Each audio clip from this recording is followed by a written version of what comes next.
Hello बच्चों, क्या हाल चाल। This is OP Gupta, your math mentor on this beautiful channel of yours that is Mathematicia by OP Gupta. So I welcome you all to the discussion of sample question paper of CBSE term first examination of class 12th mathematics. इससे पहले हम लोग already section A के सभी questions का solution discuss कर चुके हैं. आज के लेक्चर में हम लोग सेक्शन बी के क्वेश्चंस का सॉल्यूशन डिस्कस करेंगे. तो चलिए जरा आगे बढ़ते हैं और क्लास को स्टार्ट करते हैं. इससे पहले की वीडियो में मैं पहले ही आप लोगों को बता चुका हूं कि how to download the sample question paper of mathematics and other subjects also. Link is given in the description box of this video. Don't forget to go through that link. बात समझ आ रही है सभी को? ठीक है बच्चों, अब आगे बढ़ते हैं जरा और इस प्यारे से क्वेश्चन का जवाब देते हैं. तो बताइए जरा, सब्सक्राइब तो कर लिया है ना? चैनल को सब्सक्राइब करके बेल नोटिफिकेशन प्रेस कर लेना ताकि हर वीडियो की अपडेट आप लोगों को टाइम टू टाइम मिलती रहे. ठीक है बच्चों, अब आगे बढ़ते हैं जरा और अपनी क्लास में देखते हैं हमें क्या करना है. तो यहां पर जैसा कि आप देख पा रहे हैं, यहां पर टोटल क्वेश्चन जो हमें अटेम्प्ट करने हैं वो कितने होंगे बच्चों? 16 + 16 + 8 यानी 40 क्वेश्चंस, इसलिए 40 मार्क्स. ठीक है, और पेपर का ड्यूरेशन वो तो हमें पहले से ही पता था, 5 जुलाई के सर्कुलर के बाद से ही. एनीवे, सेक्शन भी जैसा कि मैंने पहले बोला आज हमें डिस्कस करना है. यहां पर क्वेश्चन नंबर 21 से लेकर क्वेश्चन नंबर 40 तक क्वेश्चन हमें दिखेंगे, जिनमें से हर क्वेश्चन एक नंबर का और हमें कोई से भी 16 करने होंगे. लेकिन मैं तो आप लोगों के लिए सारे क्वेश्चन ही डिस्कस कर रहा हूं.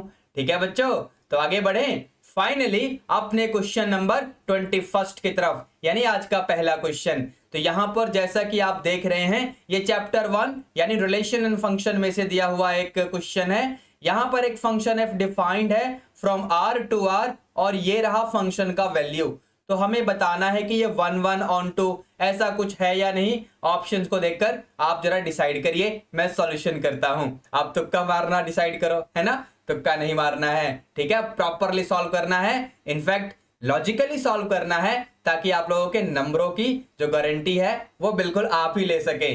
चलिए आगे बढ़ते हैं जरा. यहां पर जैसे ही मैं इसका 1 1 नेचर चेक करना चाहूंगा, तो मैं दो एलिमेंट्स यानी x1 एंड x2 इस फंक्शन के डोमेन में से एज्यूम कर लूंगा, such that f of x1 = f of x2. समझे? तो यहां से ये क्या बनेगा? x1 cube is equal to x2 cube. समझे बच्चों? तो यहां से x1 = x2 आ जाएगा, दोनों तरफ क्यूब रूट ले लो. समझे कि नहीं? और बस इसका मतलब ये हुआ कि फंक्शन f आपका कैसा फंक्शन है बच्चों? तो ये तो 1 1 फंक्शन हो गया. समझे कि नहीं? आप जरा ऑन टू के लिए चलो. देखो यहां पर हम एज्यूम कर लेंगे कि लेट y = fx, और यहां पर y जो है वो फंक्शन के को डोमेन में से बिलोंग करेगा. मान लेते हैं फंक्शन का को डोमेन, ये जो r है ना, ये फंक्शन का को डोमेन है. तो यहां से y will be equal to x cube. समझे? तो x will be equal to cube root of y. देखो यहां पर फंक्शन का जो वैल्यू गिवन है ना x क्यूब, हमने fx को y माना, तो वो मैंने रिप्लेस बैक कर दिया, x की वैल्यू मैंने निकाल ली है. अब क्योंकि y आपका कोई सा भी रियल नंबर है, तो इसलिए x से भी कोई भी रियल नंबर हो जाएगा, क्योंकि y का जब क्यूब रूट लोगे तो कोई सा भी आपका रियल नंबर दे सकता है आपको, नेगेटिव, पॉजिटिव या zero, according to the value of y. समझे? तो इसका मतलब ये हुआ कि x भी रियल नंबर होगा. सो देयरफॉर यहां पर हम ये कह सकते हैं कि फंक्शन f आपका ऑन टू फंक्शन होगा, क्योंकि हर एक इमेज के लिए यहां पर प्री इमेज जरूर प्रेजेंट होगा. दैट मीन्स फंक्शन का रेंज और फंक्शन का कोड डोमेन पक्का सेम आने वाला है. इसका मतलब फंक्शन आपका ऑन टू पक्का होने वाला है, यानी फंक्शन f 1 1 भी है, ऑन टू भी है. 1 1 एंड ऑन टू बोथ, ऐसा कौन से ऑप्शन में है? सो 21 के ऑप्शन डी को चेक करिए, यानी क्वेश्चन नंबर 21 का ऑप्शन डी बिल्कुल सही है. ठीक है बच्चों, आगे बढ़ें, क्वेश्चन नंबर 22 की तरफ चलते हैं. तो ये रहा जी क्वेश्चन नंबर 22 आपके सामने आ चुका है. यहां पर क्या करना है? देखो पैरामीट्रिक फंक्शन का क्वेश्चन है, मतलब पैरामीट्रिक डिफरेंशिएशन का क्वेश्चन है चैप्टर 5 में से. x की वैल्यू दे रखी है, y की वैल्यू भी दे रखी है, आपको ना डबल डेरिवेटिव बताना है d2y/dx2. इसकी वैल्यू क्या होगी जब थीटा π/6 होगा? चलिए काम शुरू करते हैं। यानी सबसे पहले थीटा के रेस्पेक्ट में हम डिफरेंशिएशन करेंगे, इसका भी और इसका भी, एक्स का भी और वाई का भी। तो ये बनने वाला है dx अपॉन डी थीटा।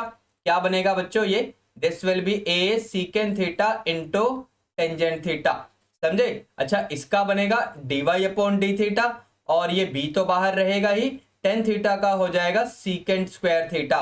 अब क्योंकि हमें निकालना पड़ेगा सबसे पहले dy अपॉन dx, इसके लिए dy अपॉन डी थीटा को हम डिवाइड करेंगे dx अपॉन डी थीटा से।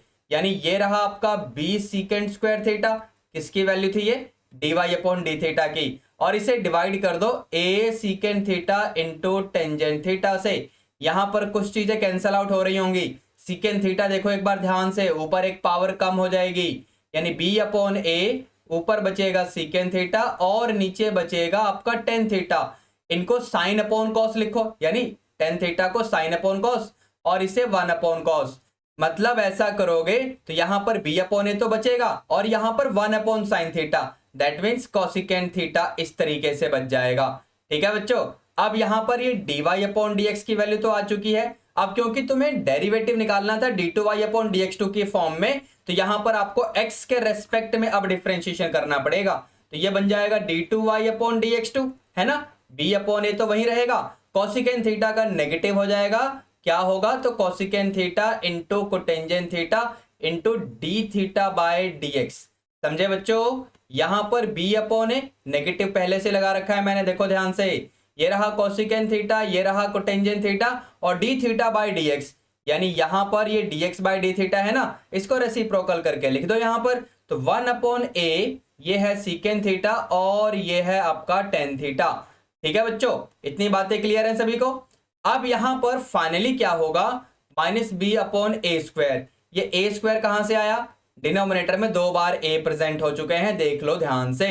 ठीक है बच्चों, ये आपका कॉसिकेंट थीटा, ये आपका कॉसिकेंट थीटा और नीचे आपका ये सीकेंट थीटा है, इसको ऊपर ले चलो, ये बन जाएगा कॉस थीटा। ठीक है ना? यहां पर कोटेंजेंट थीटा, नीचे आपका टेन थीटा है ना, ये ऊपर जाके कोटेंजेंट बनेगा, एक कोटेंजेंट पहले से ही है, यानी कोटेंजेंट स्क्वायर थीटा। अच्छा, कॉसिकेंट थीटा को अगर आप लोग वन अपॉन साइन थीटा लिख लोगे तो ये कॉस अपॉन साइन, यानी वो भी कोटेंजेंट बन जाएगा। कहने का मतलब फाइनली ये बनेगा minus B upon A square into cotangent theta का क्यूब, मतलब कोटेंजेंट क्यूब थीटा। ये आपका सेकंड डेरिवेटिव है। इसके अंदर हम लोग डालेंगे theta equal to pi by 6। चलिए काम शुरू करते हैं। यानी मैं लिखने वाला हूं at theta equals pi by 6। तो यहां पर आपका डबल डेरिवेटिव क्या होने वाला है? तो ये है minus B upon A square, cotangent pi by 6 का 3 टाइम्स हमें मल्टीप्लीकेशन करना पड़ेगा क्योंकि क्यूब दे रखा है। तो ये बनेगा √3 का होल क्यूब, यानी 3√3, ये b अपॉन ए स्क्वायर और माइनस का साइन मत भूलना। ठीक है, ये फाइनली आपका आंसर आ चुका है और ये कहां पर प्रेजेंट है? इनफैक्ट बच्चों पहले ही ऑप्शन को चेक करो, यानी 22 का फर्स्ट ऑप्शन बिल्कुल सही हो गया। ठीक है बच्चों, क्वेश्चन 22 खत्म हुआ। अब 23rd की तरफ चलते हैं। तो ये रहा जी क्वेश्चन 23rd आपके सामने, यानी लीनियर प्रोग्रामिंग प्रॉब्लम का एक क्वेश्चन है। चलिए सॉल्यूशन शुरू करते हैं। यहां पर जो ग्राफ गिवन है इसमें आपको कॉर्नर पॉइंट्स दिख रहे होंगे बच्चों। देखो 0,8, 4,10, 6,8, 6,5, 5,0 और ये ओरिजिन तो है ही। तो यहां पर पूछा गया है कि ये वाला जो ऑब्जेक्टिव फंक्शन है ये मिनिमम कब होगा। चलिए काम शुरू करते हैं। सबसे पहले z एट ओरिजिन देख लो। z एट ओरिजिन का मतलब 0,0 पे, यहां पर 0,0 यानी x और y की जगह 0 एंड 0 डालोगे तो ये 0 ही रहेगा। एक काम और कर लेता हूं मैं, इन सभी कॉर्नर पॉइंट्स को ना नेम कर देता हूं। इसे a बोलो, इसे b बोलो, इसे c, इसे d और इस वाले को e बोल दो। ठीक है बच्चों, काम आसान रहता है ना। चलिए ZA निकालते हैं, यानी 0,8, x की जगह 0, y की जगह 8 को यहां डालते हैं तो ये आपका -24 बनने वाला है। चेक कर लो बच्चों। ठीक है, ZB निकाल लेते हैं तो 4 डालोगे, 2 4 जा 8 और यहां से 10 डालोगे तो ये -30, यानी फाइनली -22 आ जाएगा। ठीक है बच्चों, Z एट C यानी 6,8, 2 6 जा 12 और यहां पर ये बनेगा 3 8 जा 24, यानी माइनस का 12 आ जाएगा। ठीक है बच्चों, Z@D निकालते हैं, यानी 6,5, 2 6 12 और 5 डालोगे तो 5 3 15, यानी यहां पर बन जाएगा -3। अब रह गया Z@E, इसे भी निकाल ही लो तो 5 2 10 -0 यानी 10 ही रह जाएगा। तो सबसे मिनिमम वैल्यू कौन सी यहां पर होने वाली है? सबसे मिनिमम वैल्यू यहां पर देखो ये वाला होने वाला है, यानी -24, जो कि पॉइंट ए पे आएगा, पॉइंट ए यानी 0,8। तो 0,8 देखो यहां पर लिखा हुआ है, यानी third option of question number 23 is true. समझे कि नहीं? थर्ड ऑप्शन सही हो जाएगा क्वेश्चन नंबर 23 के लिए, सी ऑप्शन सही हो जाएगा। अब आगे बढ़े, क्वेश्चन नंबर 24 की तरफ चलते हैं। एक बहुत ही प्यारा क्वेश्चन आपके सामने आ चुका है, question number 24। The derivative of this function with respect to this function when x belongs to this interval. ये इंटरवल बड़ी मजे की चीज है, ध्यान से सुनना बच्चों। यहां पर सबसे पहले काम करिए, इस फंक्शन को ना u एज्यूम कर लो, और इस वाले फंक्शन को v एज्यूम कर लो। आपका मन करे इसे y इसे z एज्यूम करने का, कोई दिक्कत नहीं है, कर सकते हो। चलिए फिलहाल जैसा कि मैंने कहा कि साइन इनवर्स x, इसे अगर आपने v लिखा तो यहां से आपको x की वैल्यू मिलेगी साइन v। समझे कि नहीं बच्चों? x की वैल्यू साइन v मिलेगी। ध्यान से सुनते रहना इस क्वेश्चन का प्रॉपर डिस्कशन। यहां पर सीबीएसई के मार्किंग स्कीम में जो आंसर दिया हुआ है वो गलत आंसर दिया हुआ है। गलत आंसर क्यों है अभी आपको पता चल जाएगा। ठीक है बच्चों, देखिए टाइपिंग मिस्टेक हो सकती है, प्रिंटिंग मिस्टेक हो सकती है, लेकिन हम लोगों को तो कंसेप्चुअली सारा काम करना है ना, तो कोई मिस्टेक नहीं होनी चाहिए। ठीक है, नंबरों का लॉस हमारा हो जाएगा ना, वरना इससे अच्छा तुक्का ही मार लो। क्या पता आपकी किस्मत अच्छी हो, लेकिन तुक्के के भरोसे नहीं चलना चाहिए, अपनी किस्मत खुद लिखो। समझे? चलिए काम शुरू करते हैं बच्चों। तो यहां से x की वैल्यू तो मैंने पता कर ली कि साइन v आएगी। x क्योंकि इस इंटरवल में बिलोंग कर रहा है, x क्योंकि इस इंटरवल में बिलोंग कर रहा है, तो मुझे ये भी पता करना पड़ेगा कि यहां से जो ये v है ना, ये कौन से इंटरवल में बिलोंग करेगा। x की जगह साइन v मैं पुट कर चुका हूं। पूरे में साइन इनवर्स जैसे ही अप्लाई करोगे, साइन इनवर्स 1/√2 आपको π/4 देगा, ये तो v है ही। साइन इनवर्स 1 यानी π/2 इस तरीके से, यानी जो v है ना वो इस इंटरवल π/4 से π/2 के बीच में प्रेजेंट होगा। इतनी बात क्लियर है? अब इसका हमें किस तरीके से फायदा उठाना है देखिए जरा ध्यान से। यहां पर u आपने क्या माना हुआ है बच्चों? u आपने माना हुआ है साइन इनवर्स 2x √1 - x²। ध्यान से सुनना, क्या कहानी यहां पर मैं आपको सुनाने वाला हूं। x का मतलब हो जाएगा साइन v, ठीक है, √1 - sin²v। ठीक है बच्चों, इतनी बातें क्लियर हैं सभी को? देखो साइन इनवर्स, ये तो 2 sin v बना, और ये क्या बन जाएगा, ये क्या बनेगा, ये बनेगा √ में cos²v। समझे? अब रूट के बाहर क्या निकालेंगे, cos v निकालेंगे या मॉडुलस में cos v निकालेंगे? तो मुझे लगता है मॉडुलस में cos v निकालना चाहिए। आपको क्या लगता है? मॉडुलस में ही निकालना चाहिए। ठीक है बच्चों, कंसेप्ट तो यही कहता है। अब क्योंकि v यहां पर देख रहे हो ना कौन से क्वाड्रेंट में प्रेजेंट है, तो π/4 से π/2 इंटरवल होने का मतलब क्या हुआ, π/4 से π/2 इंटरवल मतलब यानी फर्स्ट क्वाड्रेंट की बात हो रही है, जिसमें cos v यानी cos ऑफ एंगल की वैल्यू जो भी होगी, अगर एंगल फर्स्ट क्वाड्रेंट में है तो ये पॉजिटिव होने वाला है। मतलब ये हुआ बच्चों कि यहां पर बिना मॉडुलस के भी अगर हम लिखेंगे तो कोई प्रॉब्लम नहीं है, लेकिन बिना मॉडुलस के लिखने में कोई प्रॉब्लम नहीं है, ये बात हमको अभी पता चली है।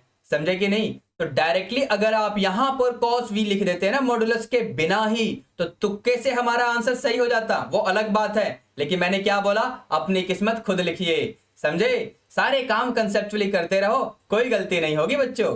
तो यहां से फाइनली ये ब्रैकेट के अंदर वाला क्या बन रहा है बच्चों, ये बन रहा है sin 2v। अब देखो यहां से भी खेल शुरू होना बाकी है। देखो होता क्या है ना, अगर आपको ध्यान हो, sign inverse of sine x, ये x कब होता है, जब x आपका देखो इस इंटरवल से बिलोंग करे।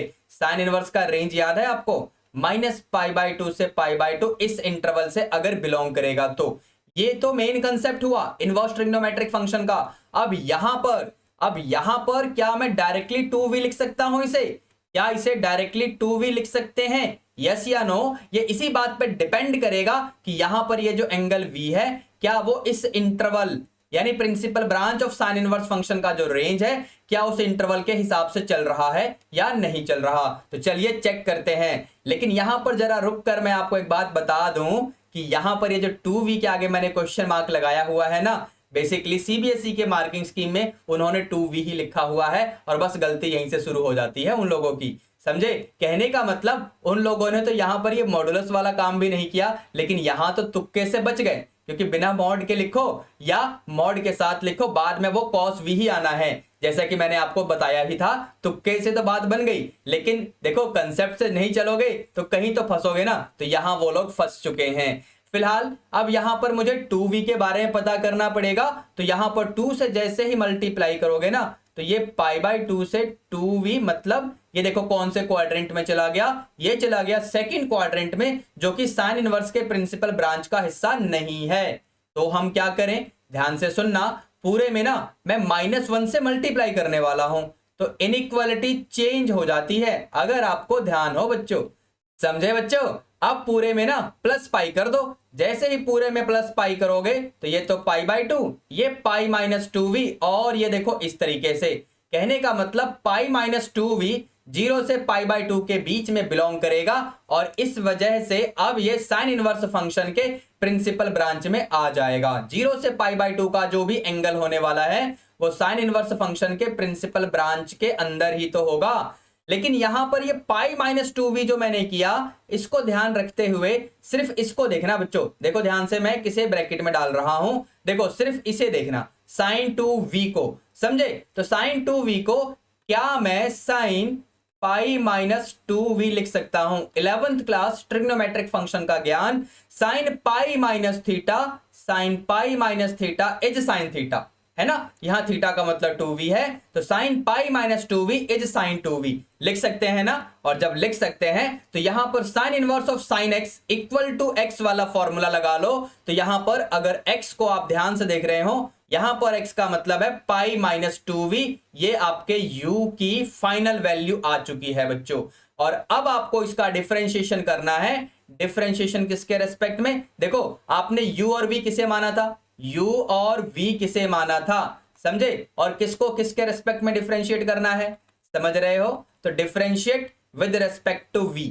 जैसे ही आप ये काम करेंगे, du/dv, यहां पाई का 0, -2 और v का 1, ये आपका आंसर आ चुका है। और ये ऑप्शन डी में दिया हुआ है, और ये ऑप्शन डी में दिया हुआ है। एक बात सुनना ध्यान से बच्चों, अगर यहां पर आपने सब्स्टिट्यूशन अप्लाई किया होता, बाय एनी चांस u को सिंप्लीफाई करने के लिए आपने डिफरेंट सब्स्टिट्यूशन अप्लाई किया होता, सपोज आपने x की जगह साइन थीटा नहीं लेकर cos थीटा लिया होता, अगर आप लोग सब्स्टिट्यूशन अप्लाई करके सॉल्व करते, u को अलग और v को अलग ऐसे करते बाय एनी चांस, तो भी अगर आप कंडीशन का ध्यान रखते, ये जो रिस्ट्रिक्शन ऑन x गिवन है इसका ध्यान रखोगे, तो आपका आंसर यही आएगा, कोई गलती नहीं होगी। आप करके बताना, मुझे कमेंट करके बताना कि क्या आपने जब x की जगह cos थीटा लिया, कंडीशन का प्रॉपरली यूज किया, तो आपका आंसर भी यही आया या नहीं। ठीक है? अगर नहीं आया और आप चाहते हैं कि मैं यहां पर cos थीटा पुट करके भी सॉल्व करके आपको दिखाऊं कि आंसर यही आएगा, तो मुझे कमेंट कर देना, लेकिन पहले आप भी करना। ठीक है बच्चों?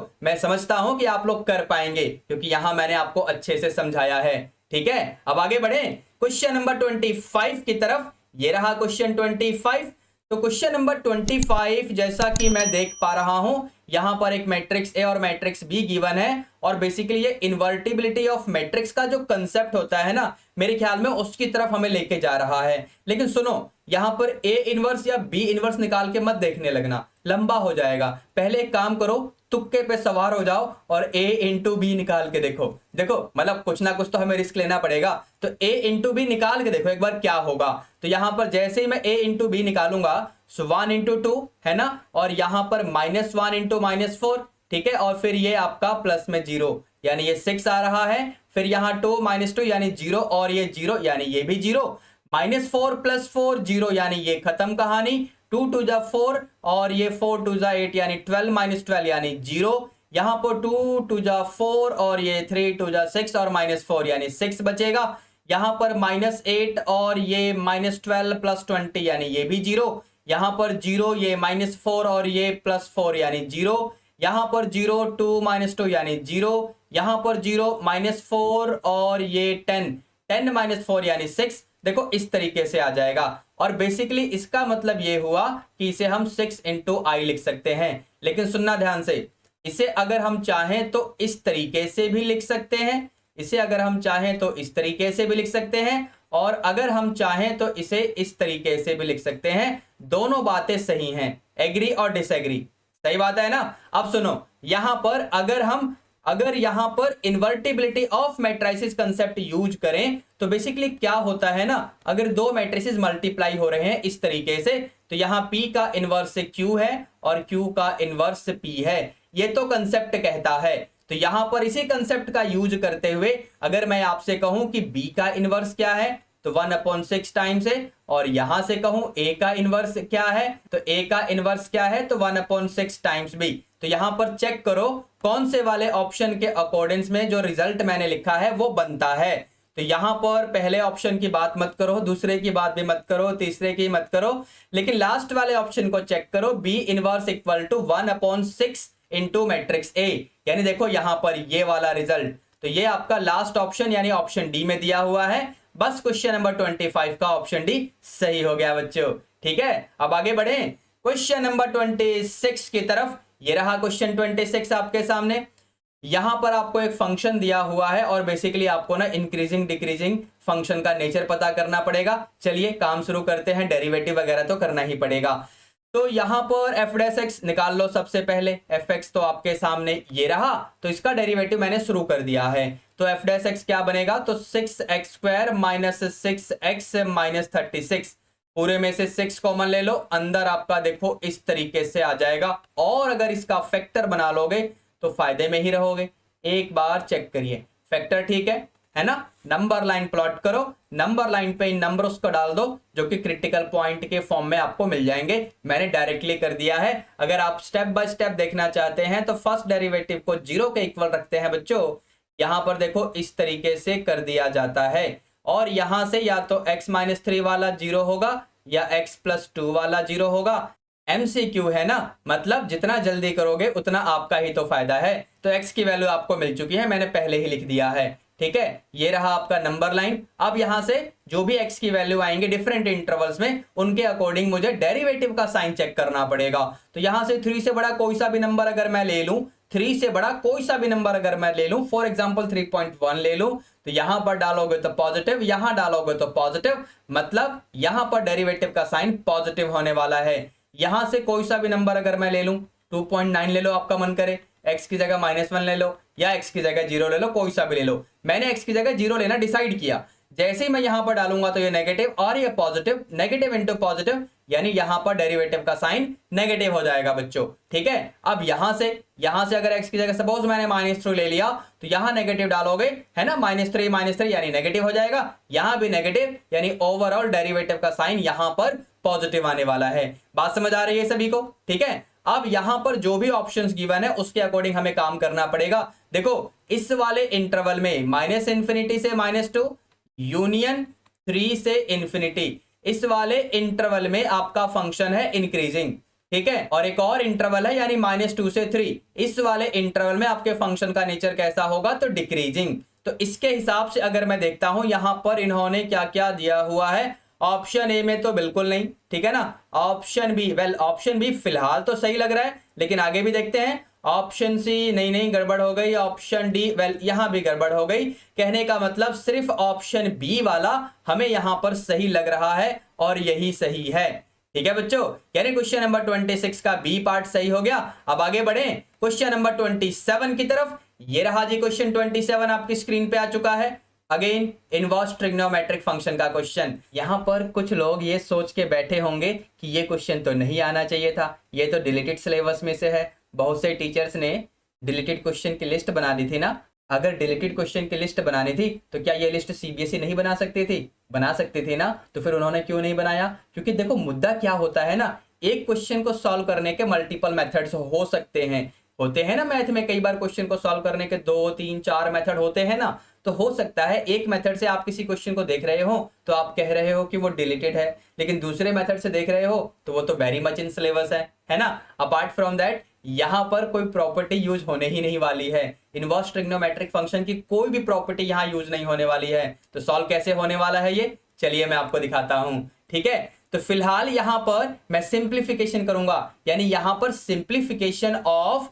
Trigonometric functions will be involve. देखो यहां पर ट्रिग्नोमेट्रिक फंक्शन ही तो इन्वॉल्व है, सिर्फ इनका सिंप्लीफिकेशन होगा, और इनवर्स ट्रिग्नोमेट्रिक फंक्शन में से कौन सी चीज यूज होगी वो सबसे लास्ट में दिखेगी। तो चलिए यहां पर सबसे पहले मैं आपको बता देता हूं, 1 plus cos x under root में, इसका मतलब क्या होगा, ये बनेगा 2 कॉस स्क्वायर एक्स बाई 2, और पूरे का अंडर रूट भी है, कहने का मतलब मिलेगा देखो इस तरीके से। बात समझ आ रही है सभी को, क्लियर है ना। अच्छा, इसी तरीके से अंडर रूट में 1 माइनस कॉस एक्स, ये क्या बनेगा सबसे पहले, तो ये बनेगा 2 साइन स्क्वायर एक्स बाई 2, और क्योंकि पूरे पे अंडर रूट लगा हुआ है तो ये बनेगा अंडर रूट 2। इस तरीके से ध्यान से देखो, साइन एक्स बाई 2 मॉडुलस में डाला हुआ है मैंने।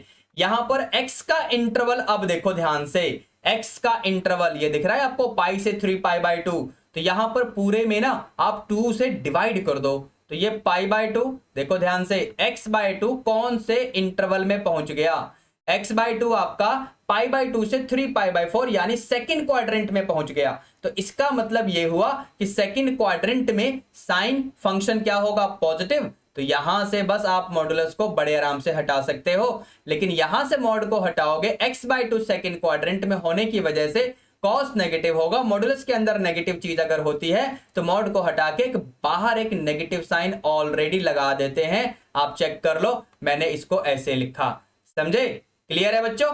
अब इन बातों को ध्यान में रखते हुए अपने क्वेश्चन में पहुंच जाओ, यानी इसके पास चलो। तो ये क्या कहेगा आपसे, बाहर टेन इनवर्स, समझे, तो ये क्या कहेगा कि minus root 2 cosine x by 2, और ये है आपका plus root 2 sine x by 2। ठीक है, आप जरा डिनोमिनेटर में भी देख लो, तो ये आपका again minus root 2 cos x by 2, ये नेगेटिव है ही, तो ये क्या बनेगा आपका रूट 2 साइन एक्स बाई 2। अब देखना ध्यान से, न्यूमरेटर और डिनोमिनेटर ब्रैकेट के अंदर देखते रहो, न्यूमरेटर और डिनोमिनेटर दोनों को ही minus root 2 cos x by 2 से ना मैं डिवाइड करने वाला हूं। तो जैसे ही हम ये काम करेंगे तो यहां पर क्या बनेगा, टेन इनवर्स, ये तो 1 हो जाएगा, है ना, यहां माइनस देखो 10x बाई 2 बचेगा, क्योंकि minus root 2 cos x by 2 से तुमने डिवाइड किया है, चेक करके देख लो, रूट 2 वाला कट जाएगा, प्लस और माइनस मतलब साइन चेंज हो जाएगा, साइन अपॉन कॉस यानी 10 बचेगा, एंगल वो तो सेम ही रहेगा ना x बाई 2। अच्छा, यहां पर 1 और ये plus tangent of x by 2, इस तरीके से। बात क्लियर है सभी को, अभी तक सिर्फ ट्रिग्नोमेट्री यूज हो रही है, ट्रिग्नोमेट्रिक फंक्शन की नॉलेज यूज हो रही है अभी तक, और इनवर्स ट्रिग्नोमेट्रिक फंक्शन की बारी अभी आना बाकी है। ठीक है, चलिए आगे बढ़ते हैं जरा। यहां पर ब्रैकेट में जो भी चीज आपको दिख रही है ना, उसे हम 10a माइनस बी का फॉर्मूला यूज करते हुए देखो ध्यान से लिख सकते हैं या नहीं। मतलब मैं ये कह रहा हूं कि इसके अंदर 10a माइनस बी का फॉर्मूला लगाओगे तो क्या आपको ये ब्रैकेट का पूरा कंटेंट मिलने वाला है, यस और नो, बिल्कुल मिलने वाला है, चेक करके आप देख सकते हैं। अब यहां से बारी आती है इनवर्स ट्रिग्नोमेट्रिक फंक्शन के नॉलेज की, लेकिन जो नॉलेज यहां पर हम यूज करने वाले हैं बेटा, एनसीईआरटी ओपन करके देखना, क्या इसे एनसीईआरटी प्रॉपर्टी की लिस्ट में रखती है, नहीं रखती है, समझे। tan inverse of tan x equal to x होता है अगर x यहां पर इस इंटरवल से बिलोंग करेगा, ये बेसिकली प्रॉपर्टी नहीं है, आप एनसीईआरटी चेक करिए, समझे बच्चों। तो मतलब ये question very much in the syllabus है, बात याद रखना, रिफ्रेशर बुक फॉलो मत करो ना, आप प्रॉपर्टी की जब बात कर रहे हो तो एनसीईआरटी खोल के देखो, क्या इसे प्रॉपर्टी एनसीईआरटी कह रही है। ठीक है बच्चों, एनीवे यहां वापस लौटते हैं, इस फॉर्मूले में जो ये x है ना, वो यहां पर pi by 4 minus x by 2 है, तो यहां पर ये x जो आपको इस इंटरवल से दिख रहा है, क्या pi by 4 minus x by 2 इस इंटरवल में है या नहीं, ये हमें कंफर्म करना पड़ेगा। इसके लिए पहुंचते हैं, देखो यहां पर, देखो यहां पर ये वाला काम, ठीक है, तो इसमें जैसे ही -1 से मल्टीप्लाई करूंगा तो यहां पर इनइक्वालिटी चेंज हो जाएगी बच्चों, समझे। Pi by 4 minus x by 2 बनाना है मुझे पता करना है कि ये कौन से इंटरवल में होने वाला है, तो एक बार चेक करो, मैंने -1 से मल्टीप्लीकेशन तो यहीं पर कर दिया। अब पूरे में जैसे ही पाई बाई 4 ऐड करोगे तो pi by 4 minus pi by 2, मतलब π/4 माइनस π/2 यानी माइनस का π/4, ठीक है। और यहां पर एक सेकेंड यहां पर ये ऐसे हुआ, मतलब π/4 माइनस x/2, और यहां पर π/4 जैसे ही आप करोगे ना, देखो π/4 माइनस 3π/4, तो ये क्या होगा बच्चों, ये बनेगा -2π/4, यानी ये बनेगा -π/2। देखो π/4 माइनस x/2 कौन से इंटरवल में जा रहा है, तो ये -π/2 से बड़ा होगा, लेकिन -π/4 से छोटा होगा। मतलब देखो ध्यान से, ये वाला इंटरवल, यानी क्लॉकवाइज अगर हम चलते हैं तो ये फोर्थ क्वाड्रेंट की बात हो रही है। और बेसिकली इसका मतलब ये हुआ कि π/4 माइनस x/2 ये जो एंगल है, ये बेसिकली tan इनवर्स फंक्शन के प्रिंसिपल ब्रांच के अंदर पहुंच गया। तो बस इसका मतलब यहां पर डायरेक्टली आप π/4 माइनस x/2 लिख सकते हो, इसमें कोई प्रॉब्लम, कोई समस्या आपको नहीं आने वाली। तो इसका मतलब यह हुआ कि पहला ऑप्शन यानी ऑप्शन ए आप चेक कर सकते हो क्वेश्चन नंबर 27 के लिए, ये बिल्कुल ठीक हो गया। ठीक है बच्चों, अब आगे बढ़े क्वेश्चन नंबर 28 की तरफ। ये रहा क्वेश्चन नंबर 28। क्वेश्चन 28 में क्या बोला हुआ है, given that A is a non singular matrix of order 3, और ये कंडीशन और इसकी वैल्यू आपको पता करनी होगी। देखो इसकी जगह सबसे पहले तो ये लिख लो, है ना। प्रॉपर्टी कौन सी लगी, मतलब फॉर्मूला कौन सा लगा, देखो ये वाला फॉर्मूला। यहां पर n क्या होता है, तो मैट्रिक्स का ऑर्डर होता है। ठीक है बच्चों, अब सुनना, आपको क्या क्या गिवन है, a² = 2a गिवन है ना। दोनों तरफ डिटर्मिनेंट कंसीडर कर लो, दोनों तरफ डिटर्मिनेंट लगा दो। तो यहां पर देखो इसको ऐसे लिख सकते हैं, और इसे क्या लिखोगे, आपने ऑलरेडी यहां निकाल लिया है ना। तो इसे आप लिखो 2⁵, और ये डिटर्मिनेंट ऑफ a, यानी इक्वेशन फर्स्ट की हमने यहां पर हेल्प से काम कर लिया। ठीक है, तो यहां पे क्या बनेगा बच्चों, बेसिकली यहां पर आपका बनेगा डिटर्मिनेंट ऑफ a = 8, क्योंकि डिटर्मिनेंट ऑफ a 0 नहीं हो सकता, क्योंकि मैट्रिक्स कैसा है, नॉन सिंगुलर मैट्रिक्स है। बात समझ आ रही है सभी को। तो यहां पर डिटर्मिनेंट ऑफ a की वैल्यू तो मिल गई है, लेकिन आपको निकालना था देखो इसकी वैल्यू, जो कि है 2⁵ इंटू डिटर्मिनेंट ऑफ a, मतलब 8 इंटू डिटर्मिनेंट ऑफ a यानी 8 यानी 64 यानी ऑप्शन सी यानी 28 का ऑप्शन सी आप चेक कर लो, मैंने मार्क कर दिया है। ठीक है बच्चों, अब आगे बढ़े क्वेश्चन नंबर 29 की तरफ। ये रहा जी क्वेश्चन 29। यहां पर बोला हुआ है कि आपको ना b की वैल्यू बतानी है, ताकि ये वाला फंक्शन स्ट्रिक्टली डिक्रीजिंग हो इन the set R of real numbers. चलिए सबसे पहले डेरिवेटिव कर लेते हैं। तो f' यानी देखो है ना, x का 1 cos x का माइनस sin x, और b तो यहां से हट जाएगा। अब सुनना बच्चों, अगर x रियल नंबर होगा तो यहां पर sin x कौन से इंटरवल में होता है बच्चों, देखो इस इंटरवल में होता है। पूरे में -1 से मल्टीप्लाई कर दो, इससे क्या होगा, देखो इससे ये ऐसा बन जाएगा, इनइक्वालिटी चेंज। ठीक है बच्चों, पूरे में +1 ऐड कर दो, यानी देखो ध्यान से, ये क्या होने वाला है, ये देखो इस तरीके से होने वाला है। मतलब ये हुआ कि ये देखो, ये पूरा क्या है, आपके फंक्शन का डेरिवेटिव है। मतलब आपके फंक्शन का जो डेरिवेटिव है ना, वो बेसिकली इस इंटरवल में बिलोंग करेगा। मतलब ये हुआ कि आपके फंक्शन का डेरिवेटिव ग्रेटर देन या इक्वल टू 0 होने वाला है for all x belonging to real number. समझे कि नहीं। इसका मतलब तो ये हुआ कि फंक्शन f का नेचर कैसा होने वाला है, ये इंक्रीजिंग होने वाला है बच्चों। f is increasing on x belonging to set of real numbers. समझे। तो मतलब क्वेश्चन की गिवन कंडीशन ही गलत हो गई। यहां पर जो कंडीशन गिवन था, इसका मतलब क्या हुआ, b की कोई वैल्यू आने वाली है, मुझे तो नहीं लगता। तो यहां पर जरा ऑप्शंस पढ़ लेते हैं एक बार ध्यान से। देखो ऑप्शन बी में इन्होंने वही लिखा हुआ है जो मैं कह रहा था, मतलब बी की कोई भी वैल्यू यहां पर तो नहीं आने वाली। समझे। क्वेश्चन नंबर 29 का option B.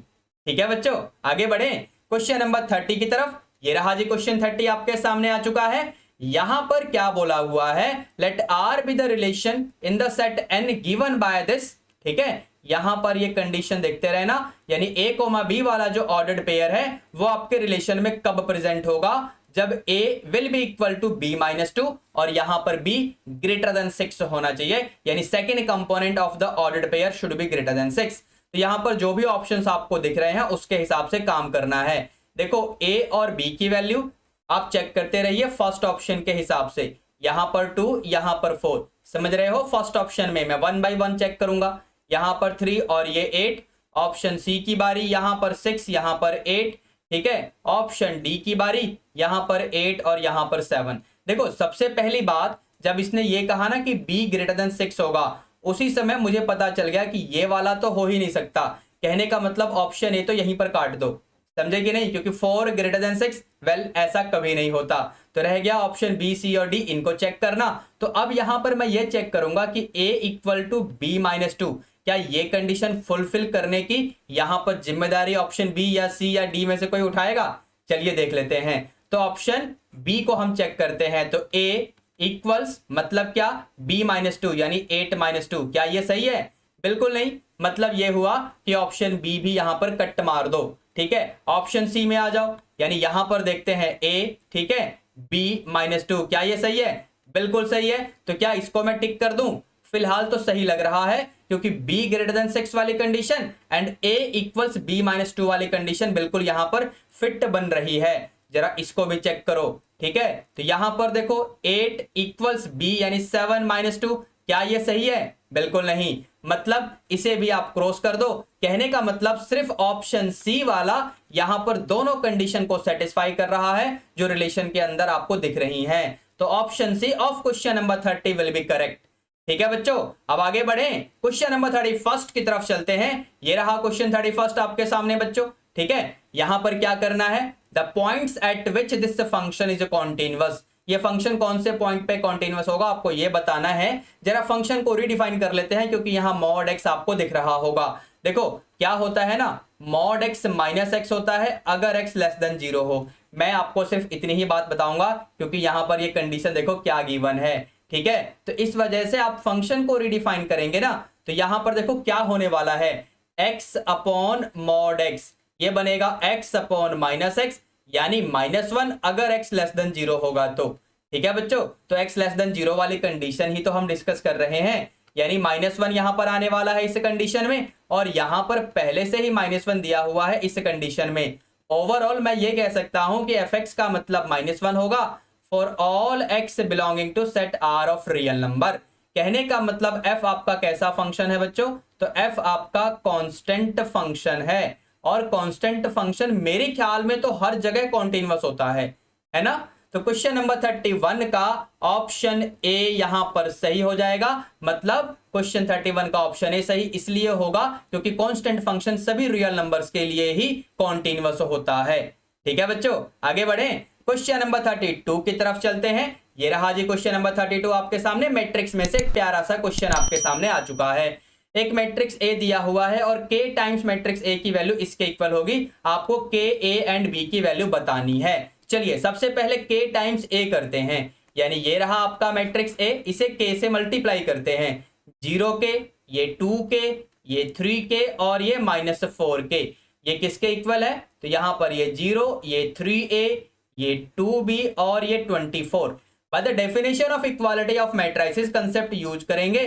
-4k equal to 24, यानी k की वैल्यू -6।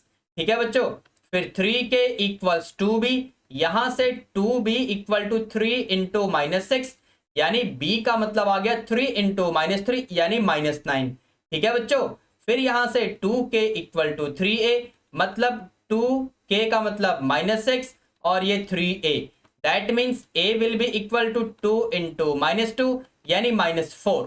समझे? तो k की वैल्यू ये रही, b की वैल्यू और a की वैल्यू ये रही। तो आपको सबसे पहले k की वैल्यू, फिर आपको a की वैल्यू और फिर आपको b की वैल्यू लिखनी पड़ेगी, क्योंकि यहां पर एक वर्ड है ना रेस्पेक्टिवली। अब इसके अकॉर्डिंग आपको ये देखना है कि कौन से वाला ऑप्शन यहां पर सही बन रहा है। -6, -4, -9, देखो ये वाला ऑप्शन सही हो गया। ठीक है बच्चों, यानी ऑप्शन बी सही हो जाएगा क्वेश्चन नंबर 32 के लिए। ठीक है, अब आगे बढ़े, क्वेश्चन नंबर 33 की तरफ चलते हैं। ये रहा क्वेश्चन 33 आपके सामने। वेल, लीनियर प्रोग्रामिंग प्रॉब्लम का क्वेश्चन है, कुछ लंबा ही होने वाला है। क्यों लंबा होने वाला है? देखो सबसे पहले आपको ग्राफ बनाना पड़ेगा, कॉर्नर पॉइंट्स निकालने पड़ेंगे, उसके बाद z की वैल्यू देखनी पड़ेगी कि कहां पर मिनिमम है तब जाके यहाँ पर आप करेक्ट ऑप्शन को मार्क कर पाओगे। लंबा काम है, इसको छोड़ सकते हो अगर एग्जाम की बात करोगे तो, ठीक है। वैसे भी आपको कोई से भी 16 क्वेश्चन करने हैं ना, तो ये डिसाइड करना आपकी जिम्मेदारी है कि कौन से क्वेश्चन को हमें नहीं करना है, इसको छोड़ देना। ग्राफ बनाने में काफी टाइम वेस्ट हो जाएगा। फिलहाल मैंने आपके लिए ग्राफ ऑलरेडी यहां पर बना के दिया हुआ है, जैसा कि आप देख पा रहे हैं, ठीक है। यहां कॉर्नर पॉइंट्स को मैं लोकेट कर देता हूं आप लोगों के लिए। देखो एक कॉर्नर पॉइंट यहां पर आएगा, दैट मीन्स अगर मैं इसे बोलूं तो ये बनेगा आपका, देखो यहां 3 है ना, तो अगर इसे पॉइंट ए मैं कह दूं आपके लिए तो ये बनने वाला है 0,3। और इस पॉइंट को अगर मैं पॉइंट बी बोल दूं तो यहां पर ये पॉइंट बी कहने का मतलब 0,6, ठीक है। एक पॉइंट सी ले लो, ये वाला पॉइंट, तो ये क्या बनने वाला है 9,0। और एक पॉइंट डी ले लो, यानी ये वाला, ये क्या बनने वाला है तो 5,0, ठीक है बच्चों। अब जरा इन सभी कॉर्नर पॉइंट्स पे जेड की वैल्यू पता कर लेते हैं। जेड ये रहा, ठीक है बच्चों। चलिए काम शुरू करते हैं। तो जैसे यहां पर जेड निकालने जाओगे यानी पॉइंट ए पे, तो 0,3, एक्स की जगह 0 और वाई की जगह 3 है ना। तो यहां पर आप जैसे ही वैल्यू इनपुट करेंगे ये बनेगा 150। एक बार चेक तो करिए, मेरी बात क्लियर है सभी को, ठीक है। अच्छा 0,6, तो 0,6 को यहां डालोगे तो ये तो 0 एंड 50 इंटू 6 कहने का मतलब ये क्या बनने वाला है आपका, ये बनने वाला है 300, ठीक है। अच्छा यहां पर सी वाले में चलते हैं तो ये बनने वाला है आपका 270। और यहां डी वाले में चलते हैं तो ये क्या बनने वाला है, ये आपका 150 प्लस 0 यानी 150 ही बनने वाला है। अब क्योंकि तुम्हें तो यहां पर मिनिमम वैल्यू पता करनी है, तो मिनिमम वैल्यू यहां पर देखो एक तो ये होने वाली है और एक ये होने वाली है। मतलब हम ये कह सकते हैं कि z equal to 150 is minimum, this is the minimum value at point A and at point D both. अब ऑप्शंस को देखते हैं। ऑप्शन क्या कह रहा है कि in the feasible region the minimum value of z occurs at a unique point. Unique point पे तो नहीं है क्योंकि 2 पॉइंट्स पे है, नो पॉइंट ये भी गया है ना, infinitely many points and 2 points only. आपको क्या लगता है ऑप्शन डी सही होना चाहिए क्या? अगर आप सीबीएसई का मार्किंग स्कीम देखेंगे तो वो तो यही कह के बैठे हैं कि ऑप्शन डी यहां पर सही होगा, जबकि ये बात गलत है। देखो कंसेप्ट क्या कहता है, कंसेप्ट ये कहता है कि अगर z की मैक्सिमम या मिनिमम वैल्यू 2 पॉइंट्स पे मिल रही हो तो उन दोनों पॉइंट्स को ज्वाइंट करने वाला जो लाइन सेगमेंट है उस सेगमेंट के हर पॉइंट पे z की वही वाली मैक्सिमम या मिनिमम वैल्यू आपको मिल रही होगी। आप चेक कर सकते हैं यहां पर a और d क्या है बच्चों, a और d क्या है आपको याद है, इसे हमने c और इसे हमने d बोला हुआ है। तो यहां पर a और d को अगर मैं ज्वाइन कर दूं, ध्यान से देखते रहना, थोड़ा सा मैं ये इसको देखो बोल्ड कर रहा हूं, है ना, थोड़ा मोटा बना दिया मैंने। तो ये एडी लाइन सेगमेंट जो आपको दिख रहा है ना, देखो यहां पर मैंने रेड कलर से मोटा कर दिया है। तो एडी लाइन सेगमेंट जो आपको दिख रहा है, इस लाइन सेगमेंट पे कितने पॉइंट्स हैं, तो इनफाइनाइट पॉइंट्स। इन सभी पॉइंट पे जेड की वैल्यू यही आने वाली है, यानी एडी सेगमेंट के ऊपर आप 2-3 पॉइंट और लेके चेक करके देख लेना, जेड की वैल्यू 150 ही आएगी, ठीक है। तो इसका मतलब कौन सा ऑप्शन सही होने वाला है, option C of question number 33 is correct. बात समझ में आई आप लोगों को, है ना। सीबीएसई के मार्किंग स्कीम में यहां पर एक टाइपिंग मिस्टेक हो गई थी, बस इसे हमने ठीक कर दिया। चलिए आगे बढ़ते हैं। यहां पर क्वेश्चन नंबर 34, क्वेश्चन नंबर 34 में क्या बोला हुआ है, the area of a trapezium is defined by the function F given by this, ठीक है। तो यहां पर आपको क्या करना है बच्चों, यहां पर आपको क्या करना है, यहां पर आपको बताना है कि एरिया मैक्सिमम होगा तो फिर क्या कंडीशन होगी, मतलब एरिया मैक्सिमम होगा तो मैक्सिमम एरिया की वैल्यू आपको बतानी है। चलिए काम शुरू करते हैं। यहां पर ना एक काम करो, ये जो फंक्शन है ना इसे मैं क्या करने वाला हूं, देखो ध्यान से, u equal to F x का स्क्वायर लिखने वाला हूं ऐसे। अब ऐसा मैं इसलिए लिख रहा हूं ताकि मेरा काम आसान हो जाए। कौन सा काम, देखो डेरिवेटिव करूंगा, अंडर रूट मुझे दिख रहा है, मुझे परेशान करेगा वो, है ना, मुझे परेशान तो होना ही नहीं है, तो मैं यहां पर इसका स्क्वायरिंग कर दूंगा। तो यहां से u की वैल्यू क्या आ जाएगी बच्चों, this will be 10 plus x whole square, और ये वाला हो जाएगा 100 माइनस एक्स स्क्वायर, ठीक है बच्चों, इतनी बात क्लियर है। अब आपका मन करे तो यहीं से डेरिवेटिव स्टार्ट कर दो या थोड़ा सा वेट करो और सिंप्लीफाई कर लेते हैं। देखो ध्यान से क्या मैं करने वाला हूं, 10 प्लस एक्स का स्क्वायर और इसे लिखो 10 plus x into 10 minus x. जब ऐसा लिखोगे ना तो 10 प्लस एक्स वाला 10 प्लस एक्स स्क्वायर से मिलकर यहां पर पावर में क्या बना देगा, 10 प्लस एक्स होल स्क्वायर से मिलकर पावर में 3 बना देगा। और यहाँ पर 10 माइनस एक्स बच जाएगा। ये आपका फंक्शन u है। चलिए डिफरेंशिएशन शुरू करते हैं, यानी du अपॉन dx। ठीक है, तो इस वाले को बाहर रखो, इसका डेरिवेटिव करोगे तो माइनस आ जाएगा। ठीक है, अब यहाँ पर 10 माइनस एक्स वाले को बाहर रखो, इसका डेरिवेटिव करो तो पहले तो 3 आएगा, और यहाँ पर 10 प्लस एक्स का स्क्वायर, और 10 प्लस एक्स में से 0 प्लस 1 यानी सिंपली 1 बचेगा। ठीक है बच्चों, पूरे में से कुछ कॉमन है क्या? यस, पूरे में से 10 प्लस एक्स का स्क्वायर कॉमन है, तो यहां से 10 प्लस एक्स का स्क्वायर कॉमन लिया, ये 3 इंटू 10 माइनस एक्स बचेगा, यानी 30 माइनस 3x। ऐसे यहां से माइनस ऑफ 10 प्लस एक्स बचेगा, यानी माइनस 10 माइनस एक्स, इस तरीके से। तो that is going to be 10 plus x का स्क्वायर, और ये बनेगा 20 माइनस 4x। ध्यान रखना, इसको काम आएगा। ठीक है, यहां पर डबल डेरिवेटिव भी निकाल के रख लेते हैं। वैसे तो ये आपका एमसीक्यू टाइप का क्वेश्चन है, मत ही निकालो, ऐसे ही कर दो, लेकिन कंफर्मेशन के लिए मैं निकालूंगा। यहां पर इसका डेरिवेटिव करना है तो 10 प्लस एक्स का होल स्क्वायर, इसका डेरिवेटिव हो जाएगा माइनस 4x में से, है ना, समझे, माइनस 4 बचेगा। और यहां पर करोगे तो 20 माइनस 4x, और इसमें करोगे तो 2, और ये आपका 10 प्लस एक्स। अब हम लोग क्या करेंगे, क्रिटिकल पॉइंट्स फाइंड करने के लिए फर्स्ट डेरिवेटिव को ना 0 के इक्वल रख देंगे, यानी इसे 0 के इक्वल रखेंगे। कहने का मतलब put du upon dx equal to 0। जैसे ही आप ये काम करेंगे तो 10 प्लस एक्स होल स्क्वायर, और ये 20 minus 4x, now that is equal to 0। बात समझ आ रही है सभी को? ठीक है, अब यहां से देखो, या तो x की वैल्यू माइनस 10 मिलेगी, या x की वैल्यू 5 मिलेगी। क्योंकि x की वैल्यू माइनस 10 नहीं हो सकती, तो हमें ये वाली वैल्यू लेकर ही चलना पड़ेगा। x की वैल्यू 5, बेसिकली इस वाले ब्रैकेट को 0 के इक्वल रखेंगे तो होगा। चेक करके देख लेना, इतना तो डायरेक्ट कर सकते हैं ना। ठीक है, अब x की वैल्यू 5 को अपने डबल डेरिवेटिव में डाल के कंफर्म कर लो कि आपका डबल डेरिवेटिव पक्का नेगेटिव आएगा कि पॉजिटिव। देखो यहां पर मैक्सिमम एरिया की बात की गई थी, मतलब क्या होगा, डबल डेरिवेटिव पक्का नेगेटिव आएगा। चेक कर लेता हूं मेंटली। ठीक है, जैसे यहां पर 5 डालोगे, 10 प्लस 5 मतलब 15 का स्क्वायर, तो यहां पर डबल डेरिवेटिव क्या होने वाला है, चलो मैं करके दिखा भी सकता हूं, ऐसी कोई बात नहीं है। यानी एट x इक्वल टू 5 हम ये सारा काम करके देखने वाले हैं। ठीक है, तो यहां पर ये बनने वाला है -4 इंटू 15 का स्क्वायर, यानी 225 होता है ये। ठीक है, अब x की जगह 5 जब यहां पर डालोगे तो ये पूरा 0 होने वाला है, तो ये पक्का लेस देन 0 आएगा जब x की वैल्यू 5 होने वाली है। ठीक है बच्चों, कहने का मतलब ये हुआ कि हम कह सकते हैं कि u विल बी मैक्सिमम। चलिए अगले पेज पे देखो, मैं यहां पर प्रॉपरली करा रहा हूं आपको। मैं कहूंगा u will be maximum at x equal to 5।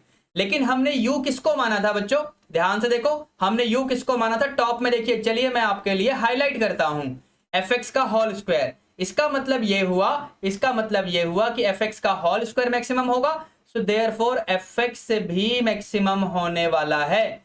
बात समझ आ रही है? ठीक है, और ये याद रखना कि मैंने स्क्वायरिंग क्यों की थी, अंडर रूट को हटाने के लिए, वरना डबल डेरिवेटिव करते टाइम तो नानी याद आ जाती, समझे। फर्स्ट डेरिवेटिव तो आप कर देते, तो ये कंसेप्ट याद रखना कि मैंने क्या बताया, इस तरीके से आपको कर लेना चाहिए। चलिए यहां पर x की वैल्यू मुझे मिल चुकी है, अब मुझे एरिया पता करना है कि एरिया क्या होगा, फिर करेक्ट ऑप्शन जो भी होगा मार्क कर देंगे। तो यहां पर x की वैल्यू को हम पुट कर देंगे fx में। fx क्या था, so this was 10 plus x, यानी 10 प्लस 5 अंडर रूट में 100 माइनस एक्स स्क्वायर है मेरे ख्याल में, तो यस, यानी 100 माइनस 25, 5 का स्क्वायर, ये बनेगा 15 और ये बनेगा 75। तो ये बनेगा 15 और ये बनेगा 25 इंटू 3, मतलब 75 रूट 3 सेंटीमीटर स्क्वायर। वैसे तो हमें क्वेश्चन में कहीं पर भी नहीं बताया गया है कि यहां पर dimensions of the trapezium will be in centimetre, लेकिन ऑप्शंस को देखते हुए हमें आइडिया लग गया कि यहां पर सेंटीमीटर में ही होगा डायमेंशन, तो एरिया आपका सेंटीमीटर स्क्वायर में आएगा। मतलब थर्ड ऑप्शन चेक करिए, third option of question number 34 is correct. बात समझ आ रही है सभी को? 34 का ऑप्शन सी सही हो गया। अब आगे बढ़े, क्वेश्चन नंबर 35 की तरफ चलते हैं। एक बार इस सॉल्यूशन को फिर से देख तो लो, ये देखो जी। ठीक है, चलिए अब फाइनली चलते हैं 35th क्वेश्चन की तरफ। तो यहां पर क्या करना है, यहां पर आपको एक मैट्रिक्स ए दिया हुआ है जो कि स्क्वायर मैट्रिक्स बोला गया है। ठीक है, और इस कंडीशन के साथ भी है, तो फिर हमें इसकी वैल्यू पता करनी है। ध्यान से सुनना, यहां पर क्या बता रहा हूं, a square can be written as a into a, now that is given to be a square की वैल्यू a के इक्वल गिवन है, इस बात को याद रखना। Moreover a into i करो, या a इंटू आई में यहां पर i इंटू ए करना है मुझे, देखो ऐसे, है ना, ये आपका मैट्रिक्स ए ही होता है। ठीक है बच्चों, अब कहानी शुरू करते हैं। यानी सबसे पहले मैं i प्लस ए का होल क्यूब खोलने वाला हूं। क्या यहां पर directly a plus B whole cube formula खोलने से हमें कोई दिक्कत होगी? वैसे तो मैट्रिक्स अलजेब्रा में a plus B whole square या a plus B whole cube हम डायरेक्टली ओपन करते हैं तो अक्सर हमें प्रॉब्लम हो जाती है। वो इसलिए क्योंकि कॉम्यूटेटिविटी यानी a इंटू बी या b इंटू ए ये दोनों इक्वल होंगे या नहीं, ये डिपेंड करता है ना मैट्रिक्स के ऊपर। तो ये हमेशा होना जरूरी नहीं है ना कि ये दोनों इक्वल होंगे, समझे? इसलिए हम डायरेक्टली फॉर्मूला ओपन तो नहीं करते मैट्रिक्स अलजेब्रा में। लेकिन क्या यहां पर ओपन करने से कोई प्रॉब्लम आएगी? बिल्कुल नहीं, क्योंकि यहां पर ये वाली कंडीशन मैं आपको ऑलरेडी बता चुका हूं। मतलब यहां कॉम्यूटेटिविटी पे कोई दिक्कत नहीं होने वाली है। चलिए काम शुरू करते हैं, मतलब डायरेक्टली ये वाला फॉर्मूला लगाते हैं। तो ये क्या बनेगा आपके लिए? ये बनेगा a क्यूब यानी आई क्यूब, समझे, plus 3a square into b plus 3ab square plus b cube. I cube तो आई रहेगा, यहां पर ये 3ia हो जाएगा, यहां पर भी 3ia हो जाएगा। बात समझ आ रही है? a स्क्वायर का मतलब a होता है, इक्वेशन फर्स्ट में चेक करो।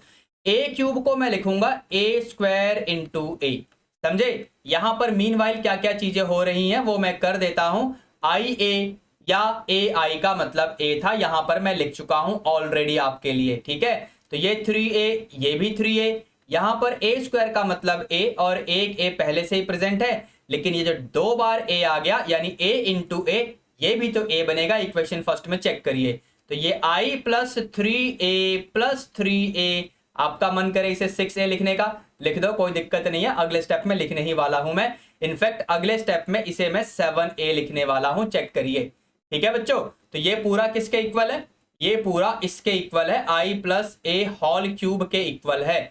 यहां से जिसकी वैल्यू मुझे निकालनी है उसके अकॉर्डिंग अगर मुझे चलना हो तो मुझे 7a को ना उधर लेके जाना पड़ेगा। यानी i plus A whole cube minus 7a will be equal to i। एक बार चेक करिए, क्वेश्चन नंबर 35 का कौन से वाला ऑप्शन इस तरीके से है? ऑप्शन डी, एक बार चेक करो। बात समझ आ रही है? 35 का ऑप्शन डी सही हो गया। अब आगे बढ़े, क्वेश्चन नंबर 36 की तरफ चलते हैं। ये रहा क्वेश्चन 36 आपके सामने। यहां पर क्या सॉल्व करोगे मेरे बच्चों? डायरेक्ट आंसर है यहाँ पे, ठीक है, ठीक है ना बच्चों? तो यहां पर आपको बेसिकली ना tan inverse x equal to y दिया हुआ है, y के ऊपर कंडीशन दिख रही है। यहां पर आपको बेसिकली रेंज पूछा गया है, range of tan inverse function. तो tan इनवर्स फंक्शन का जो रेंज होता है वो क्या होता है? -π/2 से π/2, यानी ओपन इंटरवल में, जिसको अगर हम ऐसे लिखें तो भी कोई प्रॉब्लम नहीं है, क्योंकि यहां पर इसे तो y बोला ही है इसने, है ना? तो ये देखो जी, आपका आंसर कौन सा होने वाला है यहां पर? ऑप्शन सी को एक बार चेक करिए, यानी 36 का ऑप्शन सी यहां पर सही होने वाला है बच्चों। ठीक है, अब आगे बढ़े 37th क्वेश्चन की तरफ। 37th में क्या बोला हुआ है? यहां पर एक सेट ए और एक सेट बी दिया हुआ है, एक फंक्शन दिया हुआ है जो कि ए से बी में डिफाइंड है। Based on the given information F is best defined as injective function.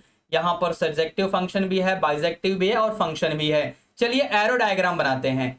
ये रहा आपका सेट ए, यहां पर एलिमेंट 1 2 3 इस तरीके से प्लेस कर दो, और ये रहा आपका सेट बी, यहां पर आप एलिमेंट्स क्या हैं? तो भैया 4, ये 5, ये आपका 6 और ये 7। तो यहां पर अगर आप फंक्शन को देखेंगे ध्यान से तो ये क्या कह रहा है? 1,4, यानी 1 और 4 will be related with each other. ठीक है, फिर आपका 2,5, चलो जी इसको भी रिलेट करो। फिर आपका 3,6 इसको भी रिलेट करो। ये सारा आपको अंडर द फंक्शन एफ करना होगा, ठीक है ना? यानी सेट ए और सेट बी के एलिमेंट इस तरीके से आपस में रिलेट हो रहे हैं अंडर द फंक्शन एफ।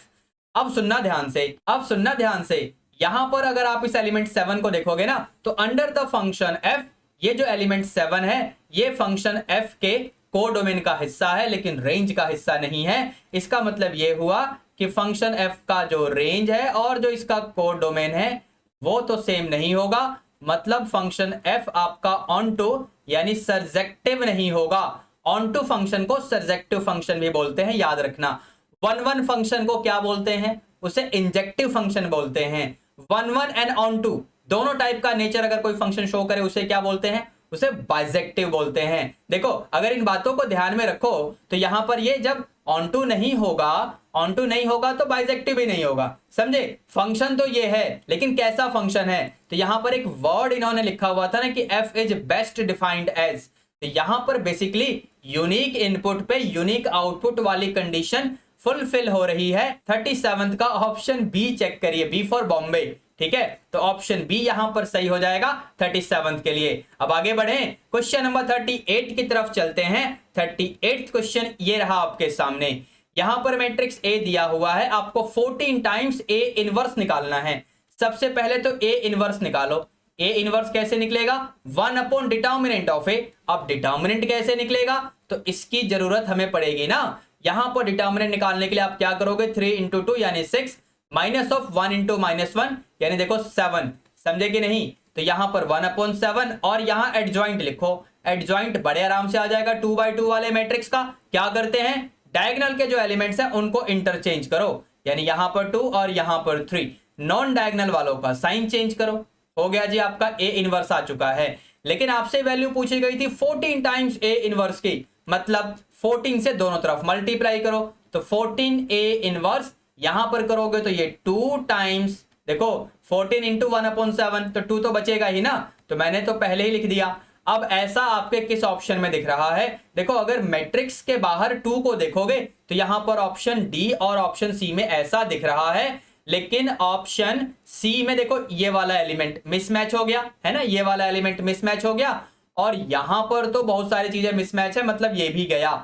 अच्छा, ऑप्शन ए और ऑप्शन बी की बारी है, लेकिन यहां पर बाहर 14 है और ऐसा तो मुझे यहां नहीं दिख रहा, मतलब ये भी गया, ये भी गया। ऑप्शन बी सही होना चाहिए, लेकिन ऑप्शन बी में सिंप्लीफिकेशन की हमें जरूरत पड़ेगी। एक बार यहां 2 इंटू 2 यानी 4 -2 2 और ये 6, एक बार ऐसे करके देखो, मतलब बाहर जो कांस्टेंट 2 है उसे मैट्रिक्स के हर एलिमेंट से मल्टीप्लाई कर दिया मैंने। जैसे ही ये काम किया मैंने, मुझे श्योरिटी मिल चुकी है कि यहां पर ऑप्शन बी ही सही होगा, समझे। 38 का ऑप्शन बी सही हो गया। अब 39 की तरफ चलते हैं। ये रहा जी क्वेश्चन नंबर 39 आपके सामने। तो यहां पर क्या बोला हुआ है, the points on this curve, ये रहा कर्व, इस कर्व के ऊपर आपको पॉइंट बताने हैं जहां पर ये टेंजेंट होने वाला है।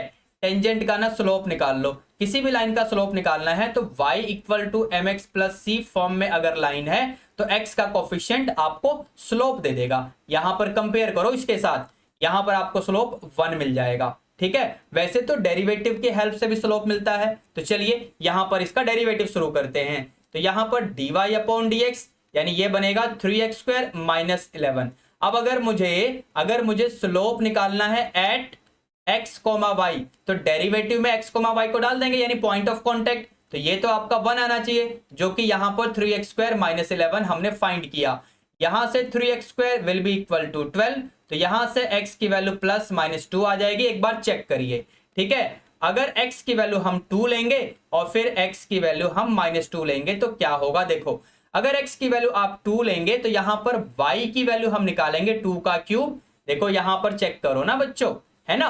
तो यहां पर आप जैसे ही पुट करेंगे तो 2 का क्यूब यानी 8 माइनस 11 इंटू 2 यानी 22 प्लस में 5 यानी ये बनेगा 13 माइनस 22 यानी ये बनेगा माइनस का 9, यानी पॉइंट क्या आने वाला है 2, -9। एक पॉइंट तो ये आने वाला है, समझे बच्चों, एक पॉइंट तो ये आने वाला है। अगला पॉइंट जो कि यहां से मिलेगा इसको भी चेक कर लो। तो यहां पर -2 का क्यूब करोगे तो -8, ये प्लस का हो जाएगा 22 और ये प्लस का 5 तो है ही, यानी 19 बचेगा मेरे ख्याल में। चेक करिए 27 -8 है ना, तो पॉइंट क्या बनेगा, पॉइंट बनेगा -2, 19, ठीक है बच्चों। अब देखो क्या ये वाला पॉइंट सही है, क्या ये वाला पॉइंट सही है, क्या दोनों सही है, क्या दोनों गलत हैं। देखो ये जो पॉइंट है बेसिकली पॉइंट ऑफ कांटेक्ट है, तो पॉइंट ऑफ कांटेक्ट आपके कर्व को भी सेटिस्फाई करेगा और आपके टेंजेंट को भी सेटिस्फाई करना चाहिए। तो अगर आप ध्यान से चेक करें तो -2, 19 does not satisfy your tangent, ये आपके टेंजेंट को सेटिस्फाई नहीं करेगा, इसको सेटिस्फाई नहीं करेगा। ये वाला तो करेगा, है ना। चेक करके देखो 2, -9 यहां पर डाल के देख लो बच्चों, इसके अंदर 2, -9 y की जगह ये रहा, देखो x की जगह ऐसे चेक करके देखो, सेटिस्फाई कर रहा है। कहने का मतलब 2, -9 ये वाला बिल्कुल सही है। -2,19 ये हमने रिजेक्ट किया, क्यों? क्योंकि यहां पर मैंने आपको एक्सप्लेन कर दिया है ये आपके टेंजेंट की इक्वेशन को सेटिस्फाई नहीं कर रहा। ठीक है बच्चों, तो इसका मतलब कौन से वाला ऑप्शन 2,-9, 2,-9 ऑप्शन बी चेक करिए, option B of question number 39 is correct. ठीक है बच्चों, अब आगे बढ़े क्वेश्चन नंबर 40 की तरफ चलते हैं। तो ये रहा क्वेश्चन 40 आपके सामने बच्चों। तो यहां पर जैसा कि आप देख पा रहे हैं ये क्वेश्चन मैट्रिक्स अलजेब्रा में से दिया हुआ है। एक मैट्रिक्स ए आपको दे दिया और ये कंडीशन आपको दे रखी है, फिर बताना है कौन से वाला ऑप्शन यहां सही है। सबसे पहले ए स्क्वायर निकालो, ए स्क्वायर यानी ए इंटू ए, यहां पर ये रहा अल्फा बीटा और ये है गामा, ये है माइनस अल्फा, अगेन सेम चीज लिखो, अल्फा गामा यहाँ बीटा और ये माइनस अल्फा। चलिए मल्टीप्लाई शुरू करते हैं, है ना, ए स्क्वायर फाइंड करते हैं।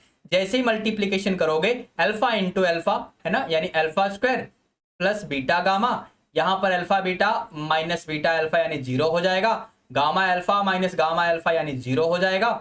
यहां पर ये बनेगा beta into gamma plus alpha square, देखो ऐसे। अब अकॉर्डिंग टू क्वेश्चन ये किसके इक्वल है? तो ये 3 टाइम्स आई के इक्वल है। 3 टाइम्स आई का मतलब देखो मैं निकाल लेता हूं अलग से ही आपके लिए।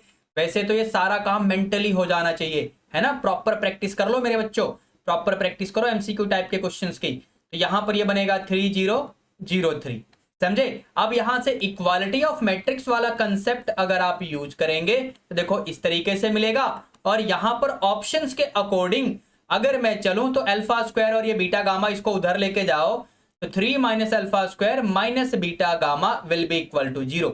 एक बार चेक करो, ये बिल्कुल सही लग रहा है मुझे, तो इसका मतलब ऑप्शन सी चेक करिए, यानी option C of question number 40 is correct. अब जैसा कि मैं आप लोगों से कह रहा था अभी कुछ सेकंड्स पहले कि आपको एमसीक्यू टाइप के क्वेश्चंस की सही से प्रैक्टिस करनी चाहिए। देखो बात क्या होती है ना, एमसीक्यू टाइप के क्वेश्चंस को हर बार सॉल्व करने की जरूरत नहीं होती है, एक सही टेम्परामेंट की जरूरत होती है। कई बार आप लॉजिकली सॉल्व कर लेते हैं, समझ रहे हैं। आज के सेशन में और पिछले सेशन में आप लोगों ने रियलाइज किया होगा। वैसे तो इससे पहले भी मैंने एमसीक्यू टाइप के क्वेश्चंस क्लास 12th के लिए आप लोगों के लिए डिस्कस किए हुए हैं। अगर आपने अभी तक नहीं देखा है डोंट वरी, प्लेलिस्ट का लिंक आपको इस वीडियो के डिस्क्रिप्शन बॉक्स में मैं डाल के दे दूंगा, ठीक है। और सेक्शन ए का वीडियो तो आप लोगों ने उम्मीद है देख लिया होगा, नहीं देखा है तो वो भी आपको इस वीडियो के डिस्क्रिप्शन बॉक्स में लिंक मिल जाएगा, उससे चेक कर लेना हमारे इसी चैनल पे, ठीक है बच्चों। चलिए जरा यहां पर एक बात मजे की मैं आपको बताने वाला हूं। जैसा कि मैंने आप लोगों से कहा और फिर से कह रहा हूं कि आपको एमसीक्यू टाइप के क्वेश्चंस की सही से प्रैक्टिस करनी होगी और इसके लिए आप लोग मेरी most popular best selling math mission book purchase कर सकते हैं। हजारों कॉपीज इस बुक की बिक चुकी हैं बच्चों, ठीक है। अगर आप लोग भी ये बुक लेना चाहते हैं तो इस वीडियो के डिस्क्रिप्शन बॉक्स में आपको इन्फॉर्मेशन मिल जाएगी, इन्फॉर्मेशन को फॉलो करिए और बस अपनी प्रिपरेशन को बूस्ट करिए, ठीक है बच्चों। अब इससे पहले कि मैं आज का सेशन वाइंड अप कर दूं, देखिए सेक्शन सी अभी रहता है, सेक्शन सी जिसमें केस स्टडी के भी क्वेश्चन होंगे, टोटल 10 क्वेश्चन जिसमें से कोई से भी 8 करने होंगे। अगर आप लोग चाहते हैं कि उसका भी सॉल्यूशन मैं जल्दी ही अपलोड करूं तो मुझे कमेंट करके आप जरूर बोलना, ठीक है बच्चों। एंड मोर ओवर अब आज का सेशन वाइंड अप करने से पहले चलिए मैं आप लोगों को अपनी क्लास 11th और क्लास 12th की दूसरी मैथ की जो बुक्स हैं उनसे इंट्रोड्यूस करवा देता हूं। तो चलिए जरा यहाँ पर जैसा कि आप देख पा रहे हैं बच्चों, ये रही हमारी क्लास 11th की मैथमेटिशिया बुक, यानी यहाँ पर 2 बुक्स आपको दिख रही हैं। इस वाली बुक में क्या है, यहाँ पर हर चैप्टर के लिए आपको थ्योरी यानी कंसेप्ट, हर चैप्टर के लिए एग्जाम्पल्स, हर चैप्टर के लिए एक्सरसाइजेज, एक्सरसाइज के हर क्वेश्चन का आंसर और हर चैप्टर के ऊपर एक टेस्ट फॉर सेल्फ इवेल्युएशन, ठीक है। और इसमें क्या होगा, एक्सरसाइज के हर क्वेश्चन का डिटेल्ड सॉल्यूशन, समझे। यहाँ पर आपको एक फ्री पीडीएफ चैप्टर भी मिलेगा, जैसा कि आप यहाँ पर देख पा रहे हैं। इस लिंक को अपने ब्राउजर में डाल सकते हो या फिर इस वीडियो का डिस्क्रिप्शन बॉक्स चेक कर लेना, आपको फ्री पीडीएफ चैप्टर मिल जाएगा बच्चों। अच्छा, क्लास 12th की मैथमेटिशिया बुक जैसा कि आप यहाँ पर देख पा रहे हैं बच्चों, ये बुक 13th रिवाइज्ड एडिशन में है और ये बुक आपके board exams as well as entrance exam दोनों टाइप की प्रिपरेशन को ध्यान में रखते हुए बनाई गई है। This book is written for the academic session 21 to 22 as per the competency based education. That's why it includes case study questions also. Moreover, this book also has been given with the detailed solution for each exercises question of each and every chapter.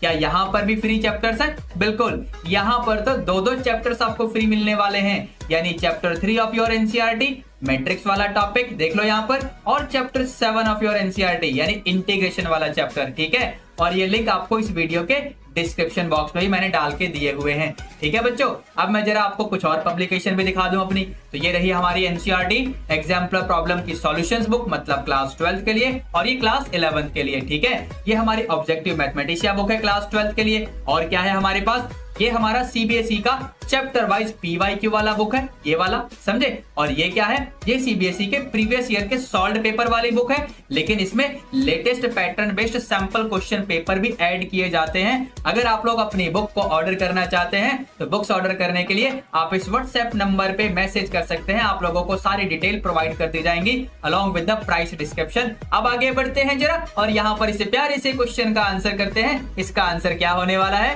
Subscribe तो कर लिया है ना? हाँ जी, बहुत बढ़िया, very good. Subscribe तो कर लिया है ना? ना जी, ना जी क्यों? इस चैनल को सब्सक्राइब करके बेल नोटिफिकेशन प्रेस कर लेना, ताकि हर वीडियो की अपडेट आप लोगों को टाइम टू टाइम मिलती रहे। और फिर इस वीडियो को लाइक करने के बाद इस वीडियो को अपने सभी क्लासमेट्स के साथ भी शेयर कर देना। ठीक है बच्चों, तो चलिए बच्चों, इसी के साथ I am going to wind up the session for now. This is OP Gupta, your math mentor on this beautiful channel of yours, that is Mathematecia by OP Gupta. Signing off for the day. Let's meet in the next class. Till then, be good, take care, all the best. Thank you.